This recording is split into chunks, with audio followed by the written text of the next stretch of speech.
friends, welcome. You have found Janilee and Larissa at the corner of I'm living my life and someone else isn't happy about it. This is Vilified. Each week, we talk about life and healing using a question as a starting point. Today, we begin with this question. Therapy. What is it? That is such a complex question because there are so many different kinds of therapy and so many different ways that they administer therapy. And each therapist is their own person because they're human. So each therapist does therapy slightly different than the others. And you just never know, you have to meet. It's kind of like dating. You kind of have to weed out the frogs until you find the right therapist for you. Weed out the frogs. I don't think I've ever heard that analogy before, but you're saying like weed out the frogs until you find like the frog that actually turns into a human when you kiss it. Is that what you're referring to? Yes. Like one must kiss many frogs to find their prince. Okay. That kind of a theory. Gotcha. Okay. Doesn't mean you need to go be kissing all your therapists. That's not what I'm saying in any way, shape, or form. Don't do that. No. You just need to like interview, check out, Psychology Today. If you go on their website, you can do the therapist finder and they'll look it up by insurance, whether or not they're accepting patients and what their specialities are. And that's usually the best way to go about it. But, what's best for my kiddo is not the type of therapy that's best for me. And the type of therapy that's best for me might not be what's best for Janilee because I'm completely and utterly resistant to EMDR. And EMDR works very well for me. Yeah. Mm-hmm. I do want to add on to what Larissa was saying there. When it comes to finding a therapist, it is 100% up to you. And this is a very crucial point. Therapy is for you. Therapists get paid money. So if you're paying for a service that doesn't work for you, change it. And that's a hard thing to understand. And you have that right. Yeah, you totally have that right. I have had multiple therapists throughout my life, and I finally found one that clicked with me. And you might have heard me mention it because every time I talk about my therapist, the one that worked really well for me is a trauma-informed therapist. And I always use that phrase trauma-informed because that is what was life-changing for me. So if you want a recommendation, like if you want a place to start looking, Janilee recommends, if anything in this podcast has ever resonated with you, look for trauma-informed therapists. And that's all I'm going to say. Because like Larissa said, therapy is completely personal. It's up to everyone.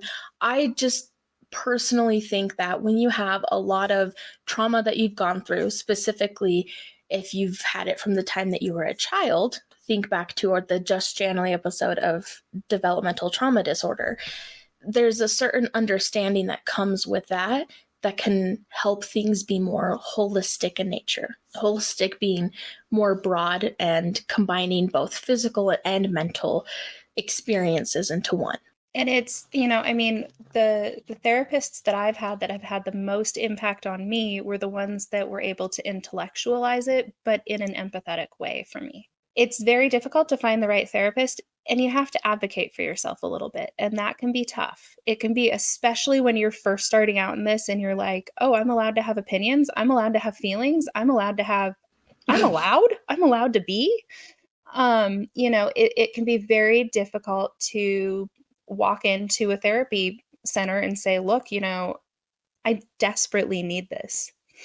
And have, locally where we are, I know people who have been told you're not severe enough to go into our program. And then they try and kill themselves 2 months later. And you're sitting there going, obviously they were severe enough. When you are talking to these therapy intake places, when you're doing your intake, tell them just how bad it actually is. Don't mince your words. Don't play down the situation. Don't minimize is the term. But tell them just how bad your bad days actually are. Otherwise, they won't take you seriously. Okay, Larissa, here's a follow-up for you then. So we've talked in the past about how trauma dumping isn't necessarily a good or a helpful thing. I feel like trauma dumping can be useful once you find a therapist that works for you. So, what would you recommend? Like, how would you describe your worst day to really help advocate for yourself? And only you don't have to like go in there and be like, here's my worst day, can I have a therapist? You can find out other things first, right? Yeah. So find out other things, but then if it gets to the point where you have to advocate for yourself, how are you going to advocate for yourself without trauma dumping?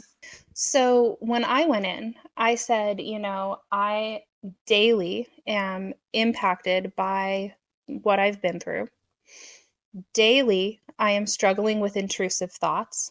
I am stable. I am not going to harm myself. I do not need to be admitted tomorrow or today. But that could end up happening down the road if I don't intervene now. I also said, when they were like, well, you seem pretty stable. You seem like you're able to function. And this was the county. So they're used to a different crowd, definitely. I was like, yeah, I can function. I can get my kid to and from school and therapy and feed her. But if that's all I can do in my day, I'm still not doing enough. And I'm still not doing enough is not what I meant, but like I'm not okay. If I'm forgetting to shower for a week and I'm forgetting to take my meds and I'm, considering thinking that I'm not doing well and I'm reactive to every little thing and I can't think straight and I'm bumping into curbs when I drive like I'm driving around a bumper car track because I can't focus long enough, I obviously need a therapist and I obviously need a psychiatrist. And I obviously need something other than Ritalin or Ativan because that psyched my brain out even worse. And then they were like, yeah, but you're not severe enough to need our county services. And I had to say, except I feel I am. And that was where they said, okay, then we will get you a therapist here. Because it is completely subjective how bad you are. They don't get to tell you how bad you are. They don't get to tell you you're not bad enough or you're too stable. They can't they can try and make that determination on you, but legally, if you're seeking therapy, they're supposed to give you care. Or at least that's this location. Right. And also, I just want to refer us back to remember the Just Larissa episode where she talked about all of the resources available. There is a difference between, like privatized companies versus government funded ones. And then there's like, well, who takes my insurance? And there's so many different things to like figure out that it can be really, really frustrating. So definitely refer back to that Just Larissa episode. Find the resources that she shared with you, with us, and use what you can, right? And if you need to get to that point where you're advocating for yourself, we're very proud of you. Like, there's nothing wrong with that. Yeah. Also, if you don't get to that point, that's also okay. Because when I went to therapy, it was very much, I had one person in my life who saw that I was having manic episodes and was concerned. Everybody else in my life was like, oh, you're happy. You're finally happy. Yay, this is good. And I had one person in my life who had been through these manic episodes and knew that this wasn't happiness. This wasn't me getting over my depression, that this was actual mania. And basically begged me to go to a therapist. Literally wrote down on a piece of paper, this is the place I recommend you calling. This is the therapist that I had that worked for me. Maybe that therapist will work for you. And even then, I didn't do anything. And then one day I called into work and I just couldn't go to work because I was just too mentally sick. And I called that place on a whim. They had an appointment at 1:00 p.m., so 3 hours after I called. And I just went in like that. That was that. It just kind of happened all at once. There wasn't a lot of planning involved. I just went in and my therapist was like, well, tell me about you. And I'm like, I don't think I need therapy. I'm only here because I'm trying to get my friend to shut up. And that probably made them a little bit more concerned, which is not a problem because that's what you needed to say. I mean, that was the situation you were in. Yeah. And yeah, there is definitely a very big difference between state-funded programs and privatized programs. And getting into the privatized programs in certain areas is easier than getting into state. And in certain areas, it's easier to get into state than privatized. And it just depends on where you live. Like I said, or in the JL episode, and it's also finding who's best for you and what kinds of programs are best for you. I do better with multiple interventions per week that handle, one handles the trauma that I'm going through every single week, because apparently I can't get out of it. One handles the trauma that I went through in my past. So I have life skills, trauma, and, skills to help me with my mental health stuff. And then I also do biblical through my church. And so some churches even do that if that's the path that you want to take. It definitely depends on who and what you've tried. Before I would recommend, going just to a church. They are usually trained, but it's not always the same experience. So it's really what works best for you. Yeah. And that's like Janilee said, it is completely individualized. Your therapeutic interventions, just like if you were a diabetic, they would customize your insulin to your body and how your body reacts to the insulin. Therapy is basically insulin for your brain and for your thoughts and for your life, not for your pancreas.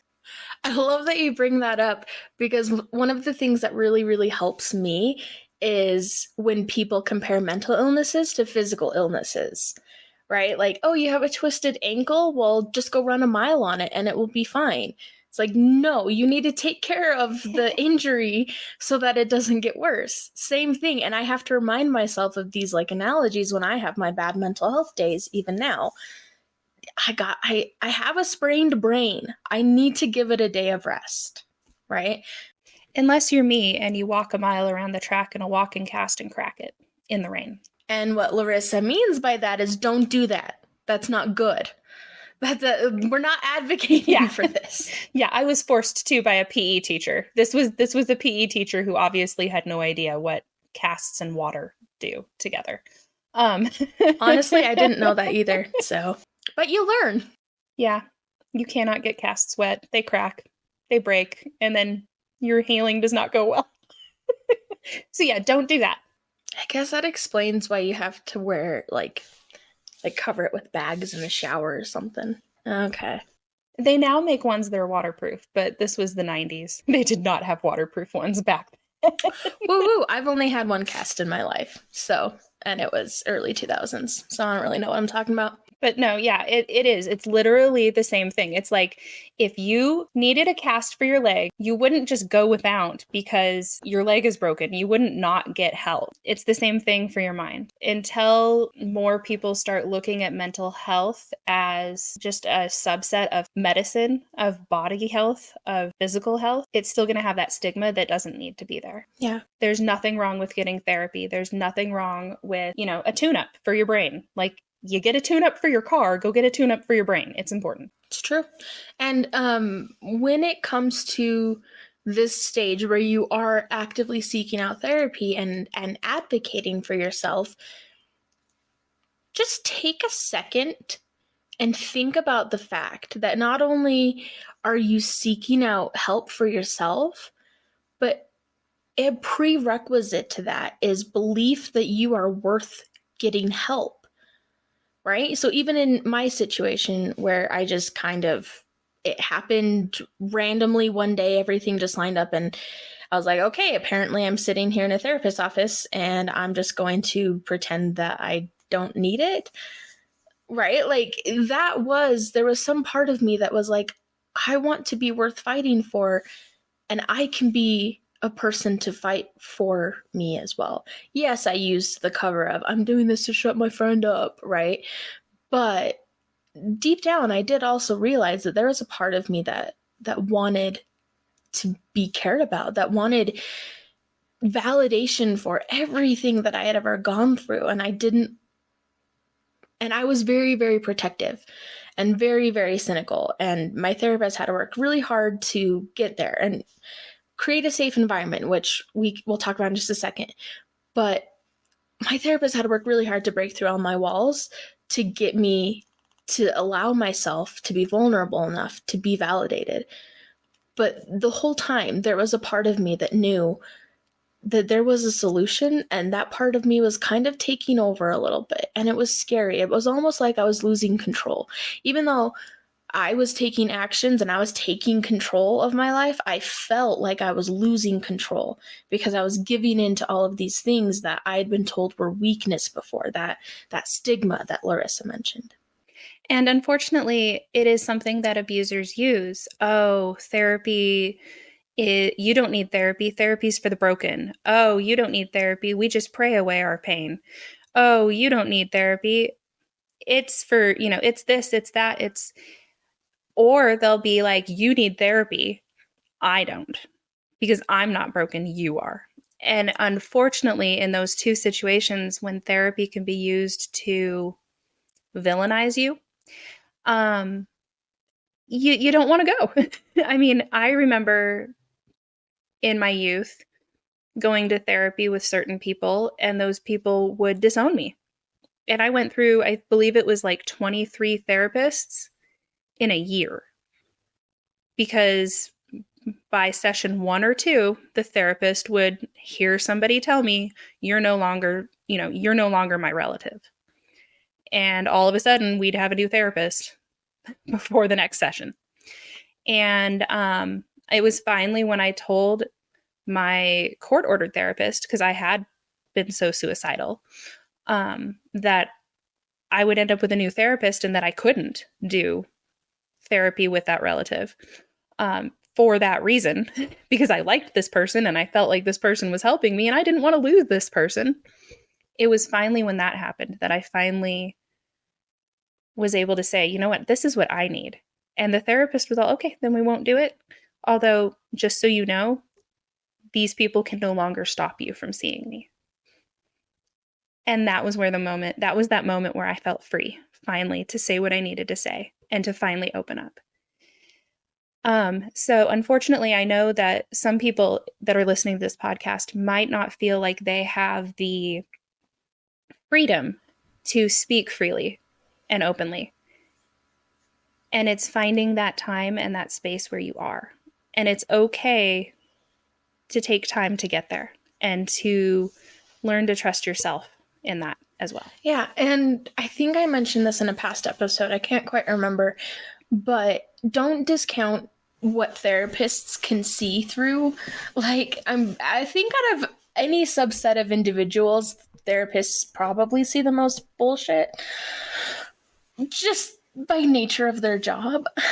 And so my therapist told me once, like, that I was the personified patient, which is basically when a parent comes and says, here's my child, fix them.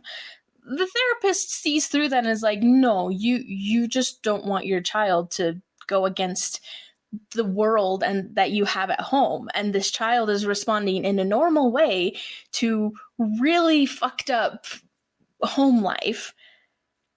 The therapist doesn't like, and I mean, like, I'm not saying like all therapists, but like good therapists are not going to be like, oh my goodness, that's it, you have to do everything your mom says, your mom is always right, your mom is this, that, and the, like, no, the therapist is going to see through that and be like, what do you want? Kind of like Larissa just said, like, they don't have control over you anymore. It did remind me as well, just make sure that if you are going through someone else, like church, or any sort of like public program, just be aware of who your therapist has to report to in order for you to get that funding. And you can figure this out by literally just asking your therapist. Like, I remember I asked my therapist, I came in one day and everything was really bad, and my therapist could tell, and she was a little worried because I was really suicidal at that point. And she asked me how my suicide was, my suicide ideation was going. And in response to that, I did not answer her question. I looked at her and I said, at what point do you have to report me to anyone outside of this office? Like, at what point does what I tell you leave this room? At what point does someone else other than us two find out about it?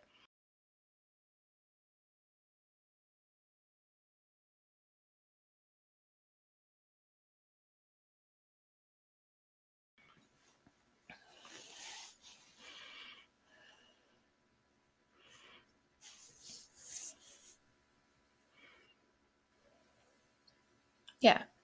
And I mean, for me and where I lived and that therapist and everything, I was told she didn't have to do any reporting unless I had an actual plan. Unless I said, okay, I have a plan for this and that. But talking about like, I was driving and someone like almost hit my car. And then I was really upset that they didn't because I just wanted them to hit my car so I could die. She didn't have to tell anyone about that because it's not like I planned for that to happen. Right. No, that's still an ideation. Yes, it was when the ideation turned into a rock solid plan. And that's what it was for me and for where I lived. And every place is different. But the important thing is that you should be able to ask your therapist these questions and they will answer. I mean, to be clear, my therapist was very worried about me in that instance. And she was like, why are you asking me this? And was trying to very nicely just kind of was like, are you sure? And I was like, pick out what exactly is going on and how far down the rabbit hole you've like gone. She was, yeah, I would too. As a nurse, I'd be like, okay, so how many things wrong with that question can I identify? Like she did a very good job. And I, being me and being raised by a narcissist, I'm like, I recognize this. I know what you're doing and I'm not about to play that game. Answer my question. And so she answered my question. She's probing. Yeah. I mean, like, just because they might probe a little bit to try and do their job well doesn't necessarily mean that they're shutting you down. But if you stick to it and you ask it, like, no, please answer the question, then they'll answer, right? And like Larissa said, like, they have to tell you who they report to, right? And so when you're in these situations, remember, it all comes down to therapy is for you. You, whether it's money coming out of your own pocket or an insurance paying for it or someone else, like money is being exchanged and this is for you and your life. This is the purpose is for you to improve your life and you have all the cards, right? And so don't feel bad about like saying or doing these things. Don't be rude or abrasive about it, but also realize that asking these questions straight up is not being rude. It's advocating for yourself, which probably feels uncomfortable because it's not something that we've done a lot up to this point.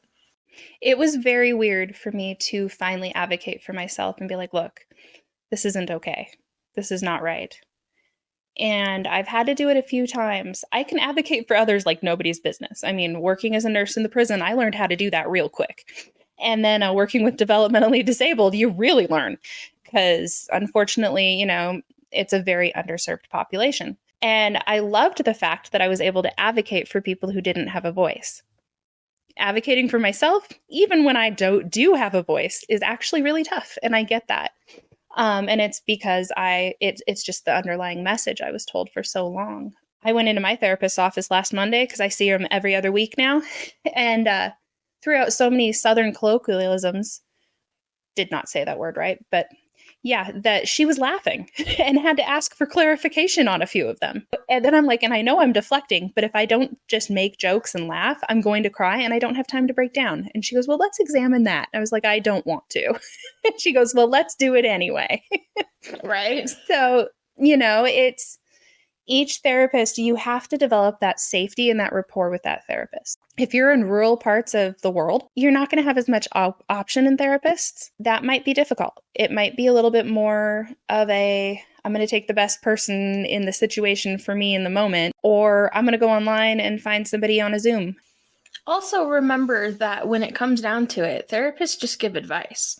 And as I've mentioned before, and I will undoubtedly mention it again, advice is just advice. Even if you can't find the perfect therapist for you and you are working the best you can with the person that you happen to be able to find / afford / is in your area, it's just advice, right? And oftentimes, and this is something that my therapist told me at the very beginning, was if you don't do anything outside of therapy, this is going to be a very long road. And obviously, you are listening to this podcast. Therefore, you're doing things outside of therapy already.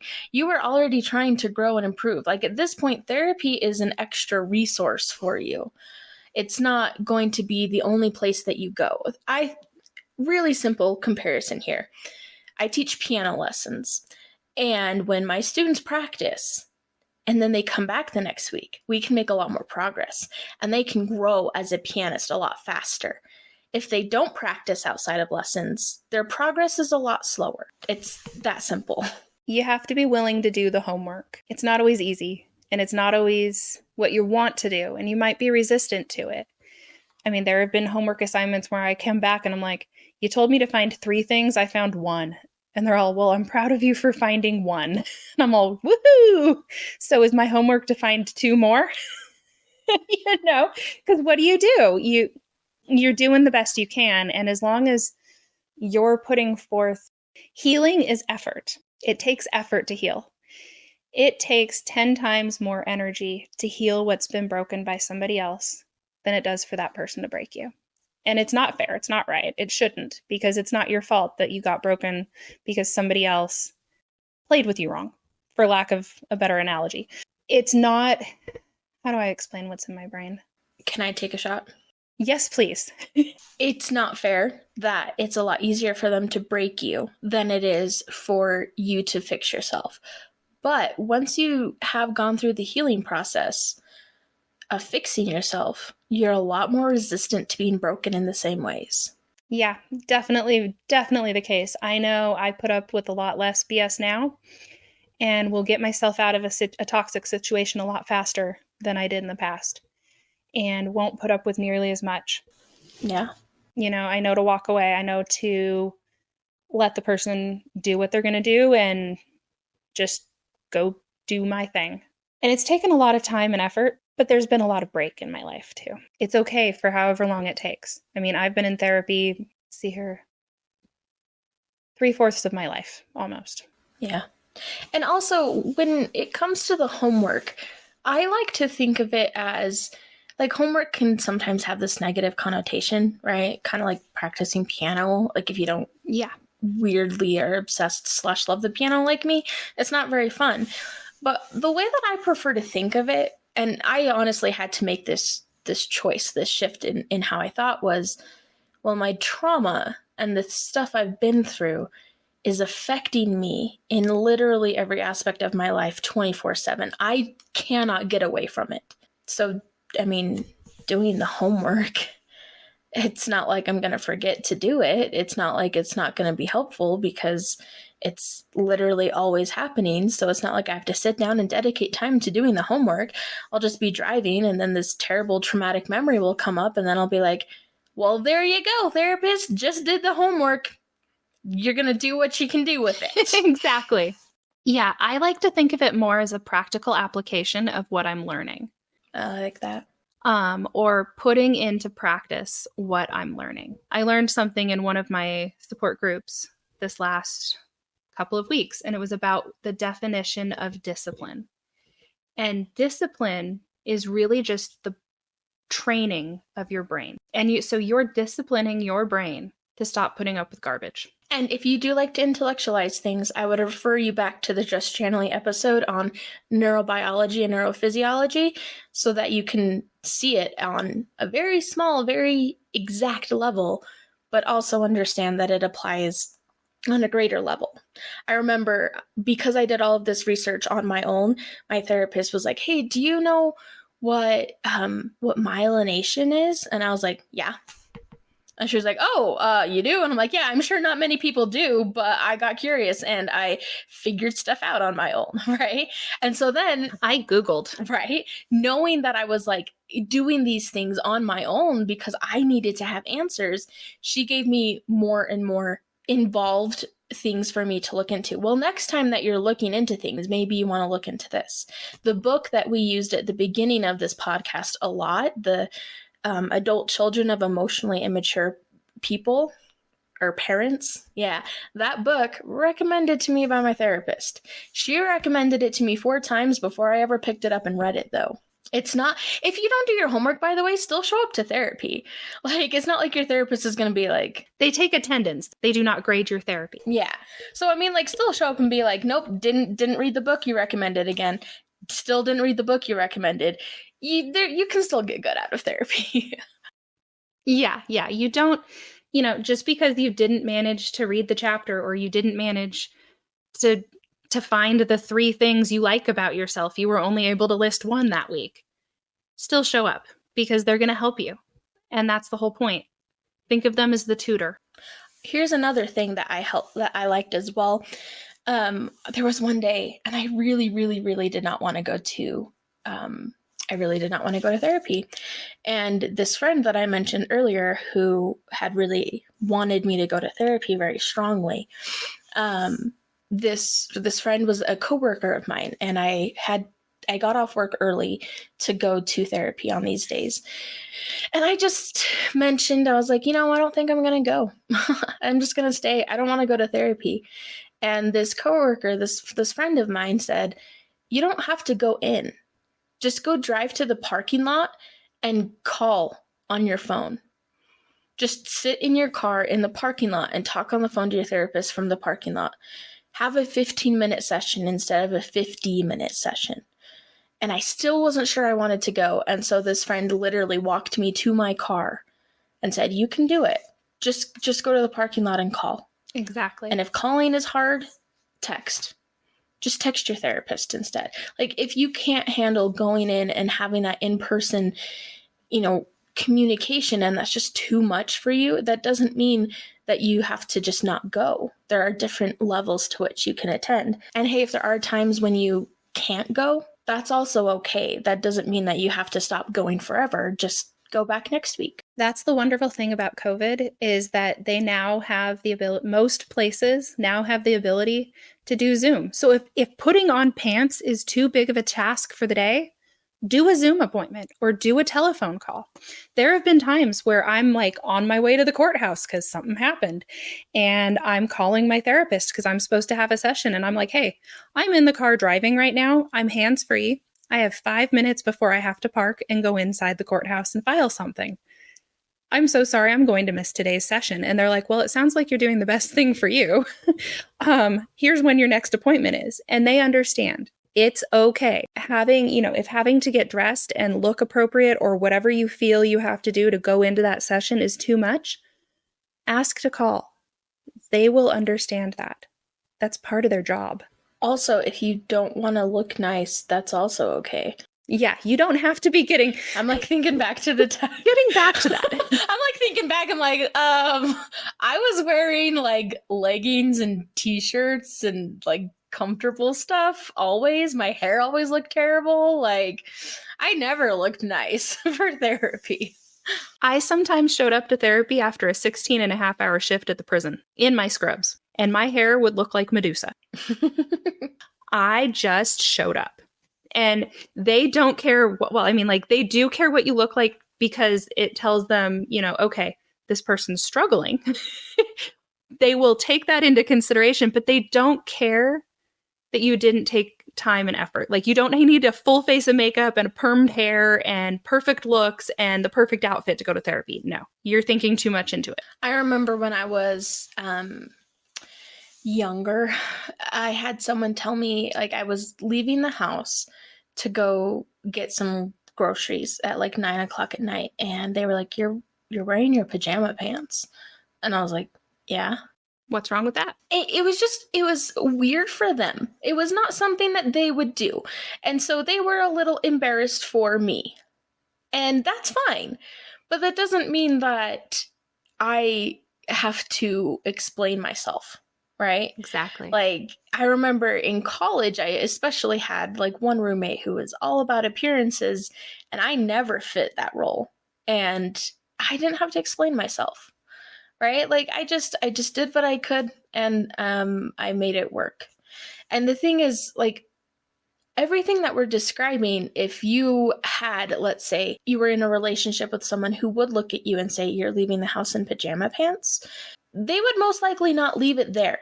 They would most likely make you change. They would guilt trip you. They would do any number of things to make sure that they were in control of what you look like when you left the house. And so us saying it really doesn't matter what you look like if you go to therapy, and if it's too hard to put pants on, just zoom in, like all of these things, like, it probably sounds a little foreign. It sounds a little unreal. Probably sounds like we're trying to sell you something, and we're not. This is just normal, healthy people who care about you more than they care about your appearance, more than they care about what you can do for them. Like this, what we're describing, this is a safe place. This is where you show up 100% as you are that day, no matter what. And that's really how therapy needs to be for you. You need to find someone that you feel secure enough with to be the toddler running down the street in their diaper because the ice cream truck's in town. And the thing is, if you don't have a safe environment, you can't really grow. I've mentioned and I've shared a clip of Matthias J. Barker before, and he had a video on Instagram that I will find and I will share. But it was basically, if you take someone and you give them a guitar and say, you have the freedom to play a guitar, go. They're not going to be able to play the guitar. They're going to need someone who can teach them. And they're not going to learn very well if their teacher sucks. Right? And so therapy is a similar way, where just because you're out of an environment doesn't mean that you can play the guitar. It doesn't mean that you don't need safe places or safe people or good, clear instruction. It just means the environment's different, yes. But for you to take advantage of that environment requires you to change and you to grow, and that requires other people as well. Exactly. And not all people click with certain people, and that's okay. Doesn't mean there's anything wrong with you or them. Exactly. And that took me a long time to realize that I am not everybody's cup of tea, and I was not meant to be everybody's cup of tea. I'm meant to be certain people's cup of tea, and other people, that's okay. I don't have to be liked by everyone. I don't have to be adored by everyone. I don't have to care what other people think. I spent so long being told I did, and it's amazing that I don't, that I can just be. And if you're worried about, well, yeah, I don't have to care what my therapist thinks of me, but what about the people that they talk to about me? What are they going to think of me? They can't. They legally cannot. There are these things called HIPAA laws, which is essentially, and that this is in America, and I'm sure that in other countries there's other versions of it. But it basically is, you can't talk about patients, like, at all. Yeah. So the only people, as a nurse, I have to understand confidentiality extremely well. And even before HIPAA was a law, I had to understand confidentiality rules prior to that. You can only talk to the people that you are authorized to talk to. Let's say I was the nurse on your case and I needed to talk to the doctor. I can talk to the doctor, but only about the exact things that matter. Like, let's say you tell me 17 million things, I can only tell the doctor 5 of them because that's what the doctor needs. So it's only for the continuity of care, for your and others' protection, meaning if you went in and said to a nurse, I'm thinking about killing myself, I have motive, means, intent, and plan, I would have to call and get you some help. You can always turn it down unless they feel that you need a court order. It's unlikely that they would go that route. And it's your protection from other people as well. Yes. Like, yeah, my spouse or my partner was threatening to abuse me, or they pushed me down the stairs. Yes. Right. If you as a nurse were to see that as a pattern, right, you would probably do something. Doesn't even have to be a pattern. There you go. As a mandatory reporter of abuse, and all nurses in all 50 states are, so are therapists. If you went in and said, I'm thinking of harming so-and-so, and here's how, or I harmed so-and-so, and here's how, and that person is at a risk of being harmed by you again, I would have to call. If you were to say, so-and-so hit me and threatened to do it again, for an adult, I would have to call. If it were a child that came in and said, let's say I was doing pediatrics, which I don't do peds, so-and-so hit so-and-so, and the child told me that, I would be required to call child welfare in the States. I do not know the laws outside of the United States on confidentiality, but I'm pretty sure it's pretty universal. They are not allowed to just share information. They have to have your permission, or there has to be an imminent risk of harm. to yourself or someone else, or that harm has already occurred. Those are the confidentiality laws. And even that, it's not as if they're going around in a gossipy way. It's very clinical. It's very this, then this, then this. This is what we have to do. So then we do this. It's not, oh my gosh, did you hear what Larissa said? Oh man, she sounds crazy. Like, no one's doing that. No, and legally they can't. I cannot tell you the number of times I've had to call Adult Protective Services or Child Protective Services, and I've only handled 10 kids, so that should tell you a lot about calling Child Protective Services.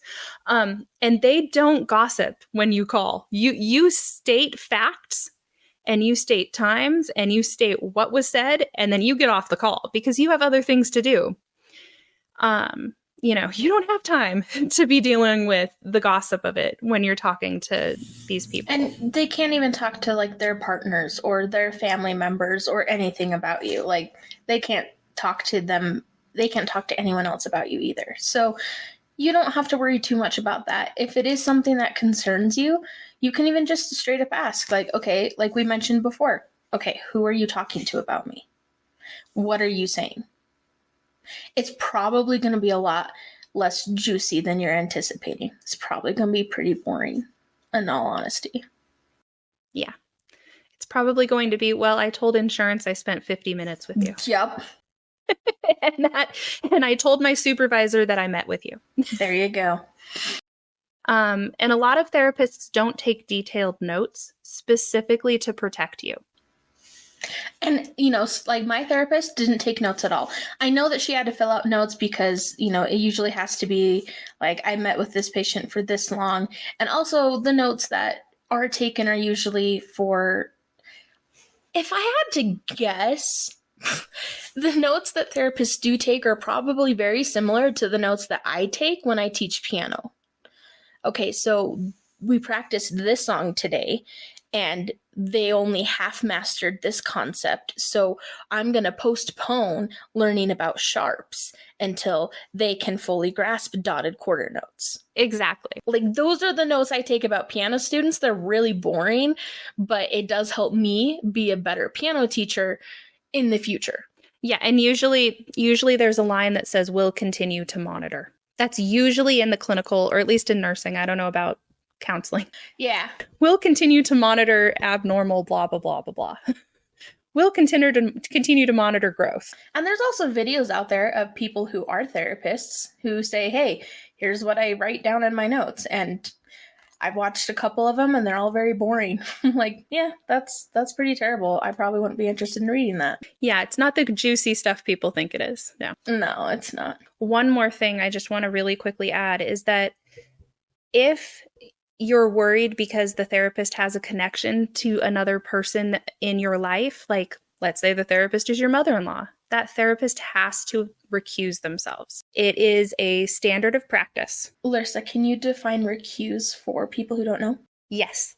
It is a standard of practice that if you are related to or you have personal knowledge of a person from outside of the medical counseling professional field, that you do not care for that person, that you transfer their care to someone else who does not have that personal bias experience.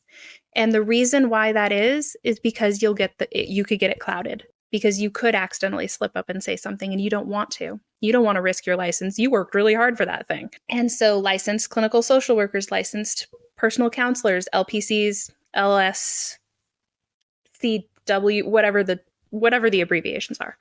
Anybody who has a license or is working on a license doesn't want to risk that.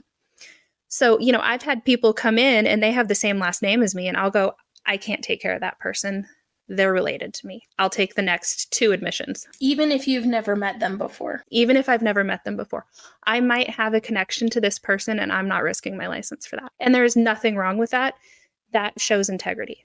So if you go into a therapist's office and that therapist has a personal knowledge. For example, I went into therapy with my ex-husband and he had dated the therapist's daughter, been to the therapist's house, knew what kind of cars the therapist drove, had conversations with the therapist's wife. And I didn't even know for 6 sessions. That therapist no longer practices as far as I know. And once you do find out, you can report them, right? Yeah. And if you don't know, when you do find out, you can stop and switch therapists. You always have the power to change your therapist at any time. It doesn't have to be after the first session. It can be after 10 sessions. It can be after a year, and you don't have to give a reason. That's your right. Yeah, you don't even have to give a reason. You can say, I don't want to see this person anymore. I want to see someone new. They might ask why for like feedback reasons, but you don't have to answer that. I mean, when I found that out, I was all, what do you mean you know what kind of car this person drives? What do you mean you dated their daughter?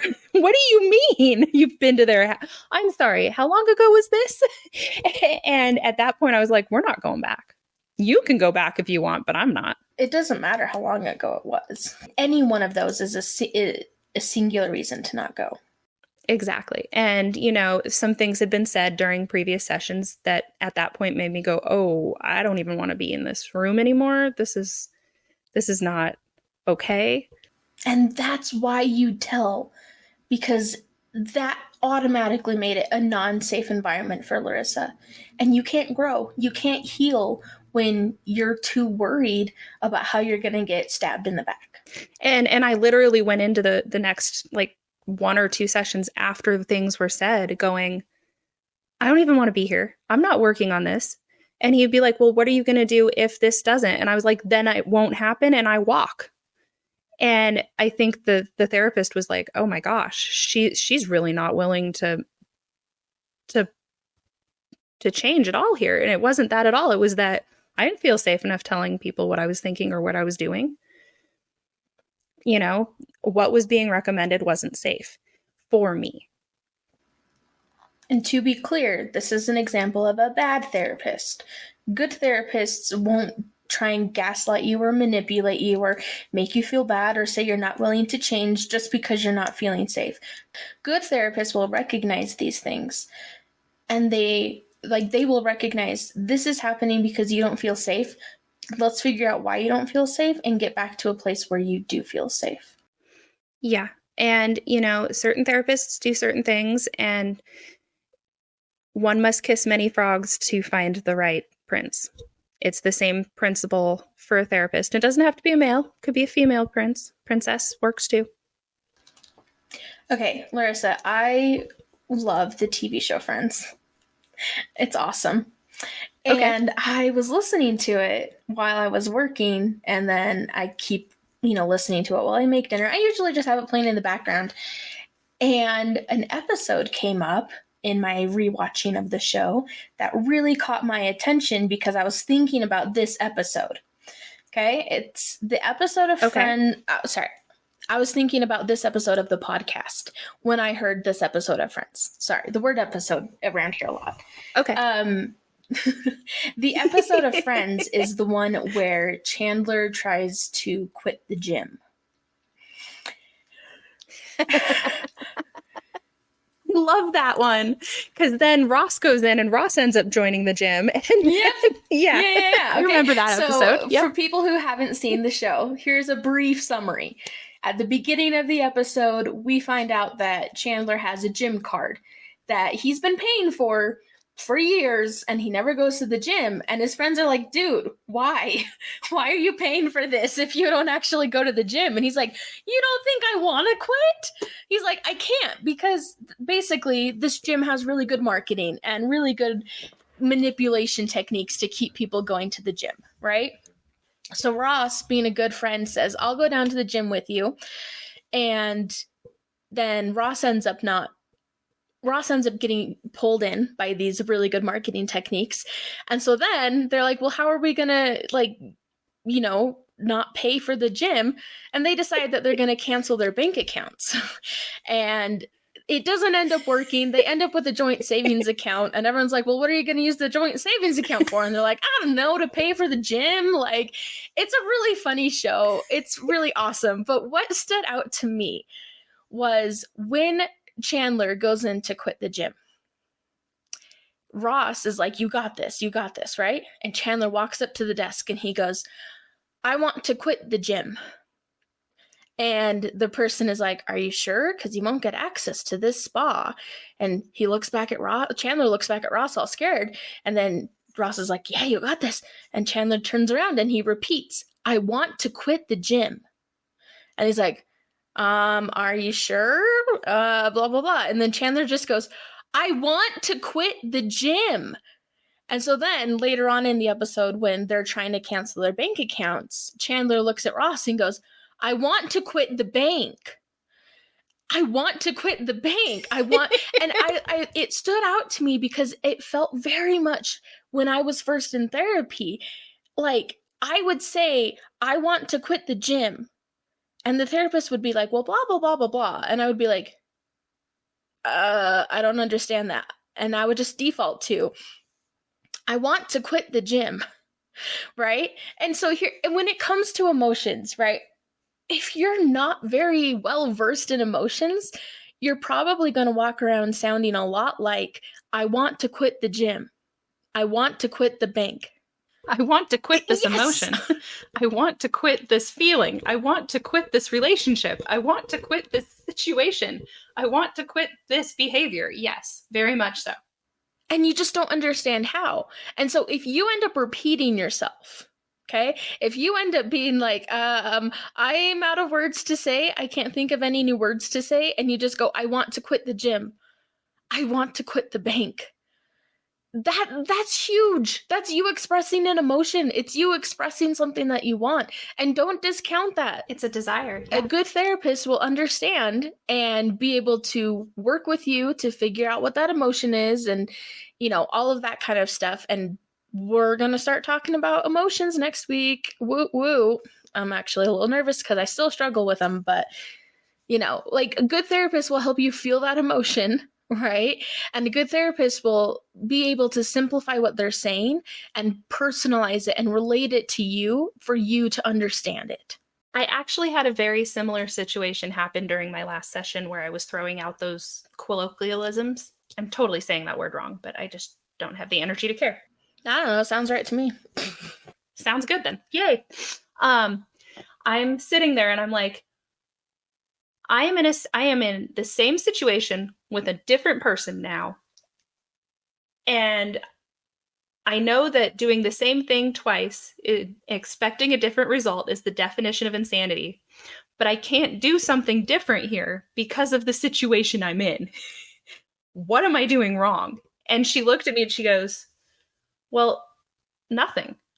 And I'm all, then how do I get out of the same situation by doing the same thing again with a different result and expect a different result and not be insane?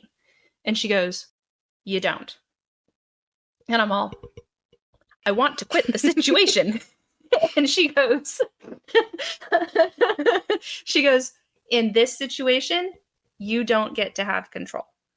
And I looked at her and went, I want to quit not having control. And she looked at me and it was literally quite the same as I want to quit the gym. I want to quit the bank. I'm done. Right. And she finally was like, you're learning how to accept your power. That's what you have to do first. And I'm like, but I don't want to have to do that first. Well, and yet the thing is, if you can't change the situation that you're in, if it's not within your power, a good therapist isn't going to leave you high and dry. A good therapist is going to help you realize you can't quit the gym. You can't quit the bank. But here is what you can do. And it's helpful to just repeat those phrases, to literally have the words that you use and the way that you interact with these therapists so simplistic. I want to quit the gym. I want to quit this situation. I don't want to relive this over and over again. I don't want to know that I can't do anything about this. Like, simple phrases are going to be the root of how we start expressing ourselves, for sure. You can't express complexity until you understand and express simplicity. Mic drop. That sounds really smart, but I didn't come up with that until just now. I'm really not this smart, but... I'm telling you, Larissa, when I edit these podcasts, I'm like, did I say that? Wow. Okay. I'm uncomfortable with how smart that sounds. I'm the same way when I listen. I'm like, is that me? Are you sure that was me? Huh. I don't even remember saying that, but man, did that sound good. Well, and that's kind of part of it as well. You can't do complex until you do simple. Well, and that's part of it as well. As like Larissa and I are like, we sound smart. Like you say these things and you hear these things, and that doesn't mean that you're going to remember them forever. Life is just one really long journey about learning how to heal and learning how to express emotions, learning all of the things. Like life's just one long journey. You'll say things that are pretty impressive, and then if you record yourself talking about it 1 hour every week, then you'll be able to listen back to it and be like, oh, that was actually kind of smart. But if you don't, that's still okay. It doesn't mean that those moments don't happen. It just means they're not recorded. So have a little confidence in yourself and have that faith to find that safe environment, to find that therapist that's going to be there for you, to find the words to say, I want to quit the gym. And Larissa and I will talk more about different emotions next week. We'll dive into that topic because it's a doozy of one. But don't discount your little repetitive, I want to quit the bank, I want to quit the gym. Don't discount what those little phrases can do when you're with a good therapist. They can take those and they can use them to help you a lot. And you're worth saving. And it's you keeping your eye on the prize. And you were worth it. Yes. You were definitely worth it. And we're here for you. And a good therapist will be there for you. And it just takes time to find the right one in the right situation. And when you do, that's when the magic starts. Along with listening in. Yes, keep listening in. And while we're just mentioning this, our PR guy, his name's Andy, he's fun.